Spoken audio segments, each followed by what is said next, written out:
आणि आता माझा दिवस होता एकदम हेल्दी आणि तुम्हाला लवकरच कळेल की मी चहा आणि बिस्किटवर आली आहे. हो, त्याच्याशिवाय होत नाही माझं.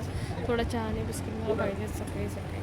असो, बाकी सगळे कामं आवरून मग कधी वेळ गेला समजलं नाही आणि ऑफिस जायची पण वेळ झाली आणि आजकाल मी सकाळीच लिटरली 6:30-7 असं उठत आहे. मी किती पण लवकर उठले ना तरी माझे कामं फटाफट होत नाही जसे आधी व्हायचे. कारण आता असं झालं की ना की हाताला स्ट्रेंथ आहे पण थोडंसं वीकनेस पण आहे. तरी हळू करता आपलं पूर्ण आवरलं आणि ऑफिस स्ट्रेंथ आणि वीकनेस उपयोग असून काही फायदा नाही आहे. कारण हाताची जे फिंगर मुवमेंट आहे ते प्रॉपर नाही आहे आणि ऑफिसमध्ये पोचल्यानंतर लिटरली आपल्या नागपूरतून काहीच कमी नाही झाली आहे. जेव्हा मी बाहेरून परत ऑफिसला आली माझं डोकं इतकं दुखत होतं की मी डायरेक्टली फिजिओथेरपीला भेटते तुम्हाला. त्याचं पेन माझं आता कसं आहे ना, जास्त वेळ उभं राहिलं किंवा कंटिन्यू चाललं किंवा पाय लटकवत ठेवला तर स्वेलिंग येतं. त्यामुळे ना डॉक्टरांनी माझ्या काही एक्सरसाइज पण वाढवून घेतलं, जसं सायकलिंग आणि वेट लिफ्टिंग. असंच होता माझा आजचा दिवस. उद्या भेटूया सकाळी सकाळी. बाय.